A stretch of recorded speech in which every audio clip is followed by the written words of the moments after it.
भक्तजनों, आज की हमारी कथा है माता अन्नपूर्णा की, जो भक्तों को अन्न, धन और सौभाग्य प्रदान करती है। शुक्रवार के इस व्रत और कथा के श्रवण से घर में सदा बरकत और लक्ष्मी जी का वास होता है। तो आइए श्रवण करते हैं शुक्रवार अन्नपूर्णा माता की व्रत कथा। एक समय की बात है, काशी निवासी धनंजय की पत्नी का नाम सुलक्षणा था। उसे अन्य सब सुख प्राप्त थे, केवल निर्धनता ही उसके दुख का एकमात्र कारण था। यह दुख उसे हर समय सताता रहता था। एक दिन सुलक्षणा पति से बोली, स्वामी आप कुछ उद्यम करो तो काम चले, इस प्रकार कब तक काम चलेगा। सुलक्षणा की बात धनंजय के मन में बैठ गई और वह उसी दिन विश्वनाथ शंकर जी को प्रसन्न करने के लिए बैठ गया और कहने लगा, हे देवाधिदेव विश्वेश्वर, मुझे पूजा पाठ कुछ नहीं आता है, केवल आपके भरोसे बैठा हूँ। इतनी विनती करके वह 2-3 दिन भूखा प्यासा बैठा रहा। यह देखकर भगवान शंकर उसके कानों में अन्नपूर्णा अन्नपूर्णा अन्नपूर्णा इस प्रकार 3 बार कहा। यह कौन क्या कह गया, इसी सोच में धनंजय पड़ गया कि मंदिर से आते ब्राह्मणों को देखकर पूछने लगा, पंडित जी अन्नपूर्णा कौन है। ब्राह्मणों ने कहा, तू अन्न छोड़ बैठा है, सो तुझे अन्न की ही बात सूझती है, जा घर जाकर अन्न ग्रहण कर। धनंजय घर गया, स्त्री से सारी बात कही। वह बोली, नाथ चिंता मत करो, स्वयं शंकर जी ने आपको यह मंत्र दिया है, वे स्वयं ही खुलासा करेंगे, आप फिर जाकर उनकी आराधना करो। धनंजय फिर जैसा कि तैसा पूजा में बैठ गया। रात्रि में शंकर जी ने आज्ञा दी और कहा, तू पूर्व दिशा में चला जा। वह अन्नपूर्णा का नाम जपता जाता और रास्ते में फल खाता, झरनों का पानी पीता जाता। इस प्रकार कितने ही दिनों तक चलता गया। वहां उसे चांदी सी चमकती वन की शोभा देखने में आई। सुंदर सरोवर देखने में या उसके किनारे कितनी ही अप्सराएं झुंड बनाए बैठी थी। एक कथा सुनती और सब मिलकर मां अन्नपूर्णा इस प्रकार बार बार कहती थी। यह अगहन मास की उजेली रात्रि थी और आज से ही व्रत का आरंभ था। जिस शब्द की खोज करने वहां निकला था वह उसे वहां सुनने को मिला। धनंजय ने उनके पास जाकर पूछा, हे देवियों, आप यह क्या करती हो। उन सब ने कहा, हम सब मां अन्नपूर्णा का व्रत करती हैं।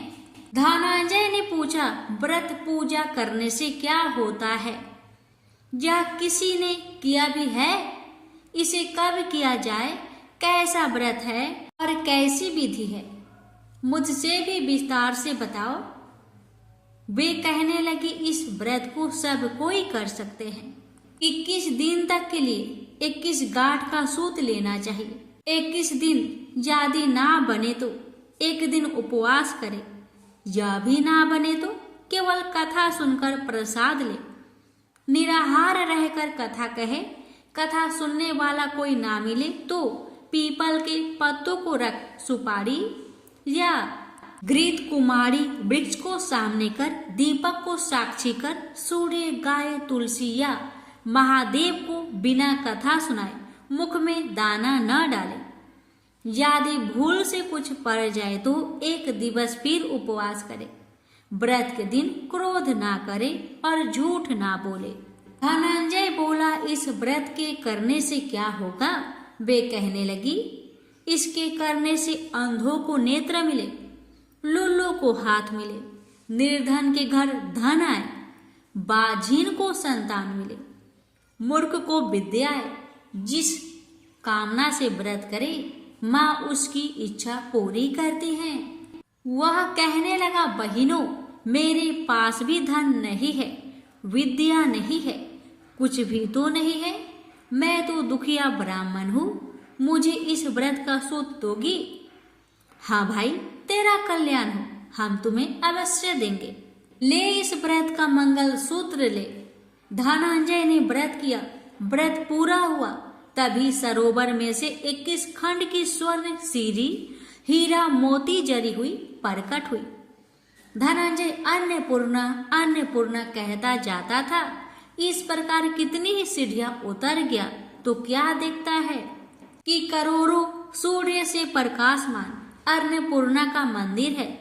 उसके सामने स्वर्ण सिंहासन पर माता अन्नपूर्णा विराजमान है। सामने भिक्षा हेतु शंकर भगवान खड़े हैं। देवंगनाएं चवर डुलाती है, कितने ही हथियार बंधे पहरा देती हैं। धनंजय दौड़कर जगदम्बा के चरणों में गिर गया। देवी उसके मन का कलेश जान गई। धनंजय कहने लगा, माता आप तो अंतर्यामी हो, आपको अपनी दशा क्या बताओ? माता बोली, मेरा व्रत किया है, या संसार तेरा सत्कार करेगा। माता ने धनंजय की जिह्वा पर बीज मंत्र लिख दिया। अब तो उसके रोम रोम में विद्या प्रकट हो गई। इतने में क्या देखता है कि वह काशी विश्वनाथ के मंदिर में खड़ा है। माँ का वरदान ले धनंजय घर आया। सुलक्षणा से सब बात कही। माता जी की कृपा से उसके घर में संपत्ति उमड़ने लगी। छोटा सा घर बहुत बड़ा गिना जाने लगा। जैसे शहद के छत्ते में मक्खियां जमा होती है, उसी प्रकार अनेक सगे संबंधी आकर उसकी बड़ाई करने लगे। कहने लगे, इतना धन और इतना बड़ा घर, सुंदर संतान नहीं तो इस कमाई का कौन भोग करेगा? सुलक्षणा से संतान नहीं है, इसलिए तुम दूसरा विवाह करो। अनिच्छा होते हुए भी धनंजय को दूसरा विवाह करना पड़ा और सती सुलक्षणा को सौत का दुख उठाना पड़ा। इस प्रकार दिन बीतते गए। फिर अगहन मास आया। नए बंधन से बंधे पति से सुलक्षणा ने कहलाया कि हम व्रत के प्रभाव से सुखी हुए हैं, इस कारण यह व्रत छोड़ना नहीं चाहिए। यह माता जी का प्रताप है जो हम इतने संपन्न और सुखी हैं। सुलक्षणा की बात सुन धनंजय उसके यहाँ आया और व्रत में बैठ गया। नई बहू को इस व्रत की खबर नहीं थी। वह धनंजय के आने की राह देख रही थी। दिन बीतते गए और व्रत पूर्ण होने में 3 दिवस बाकी थे कि नई बहू को खबर पड़ी। उसके मन में ईर्ष्या की ज्वाला दहक रही थी। सुलक्षणा के घर आ पहुंची और उसने वहां भगदड़ मचा दी। वह धनंजय को अपने साथ ले गई। नए घर में धनंजय को थोड़ी देर के लिए निद्रा ने आ दबाया। इसी समय नई बहू ने उसका व्रत का सूत तोड़कर आग में फेंक दिया। अब तो माता जी का कोप जाग गया। घर में अकस्मात आग लग गई। सब कुछ जलकर खाक हो गया। सुलक्षणा जान गई और पति को फिर अपने घर ले आई। नई बहू रूठकर पिता के घर जा बैठी। पति को परमेश्वर मानने वाली सुलक्षणा बोली, नाथ घबराना नहीं, माता जी की कृपा अलौकिक है। पुत्र कुपुत्र हो जाता है पर माता कुमाता नहीं होती। अब आप श्रद्धा और भक्ति से आराधना शुरू करो, वे जरूर हमारा कल्याण करेगी। धनंजय फिर माता के पीछे पड़ गया। फिर वही सरोवर सीढ़ी प्रकट हुई। उसमें माँ अन्नपूर्णा कहकर वह उतर गया। वहां जा माता जी के चरणों में रुदन करने लगा। माता प्रसन्न हो बोली, यह मेरी स्वर्ण की मूर्ति ले, उसकी पूजा करना, तू फिर सुखी हो जाएगा। जा, तुझे मेरा आशीर्वाद है। तेरी स्त्री सुलक्षणा ने श्रद्धा से मेरा व्रत किया है, उसे मैंने पुत्र दिया है। धनंजय ने आंखें खोली तो खुद को काशी विश्वनाथ के मंदिर में खड़ा पाया। वहां से फिर उसी प्रकार घर को आया। इधर सुलक्षणा के दिन चढ़े और महीने पूरे होते ही पुत्र का जन्म हुआ। गांव में आश्चर्य की लहर दौड़ पड़ी। इस प्रकार उसी गांव के निसंतान सेठ के पुत्र होने पर उसने माता अन्नपूर्णा का मंदिर बनवा दिया। उसमें माता जी धूमधाम से पधारी, यज्ञ किया और धनंजय को मंदिर के आचार्य का पद दे दिया। जीविका के लिए मंदिर की दक्षिणा और रहने के लिए बड़ा सुंदर सा भवन दिया। धनंजय स्त्री पुत्र सहित वहां रहने लगा।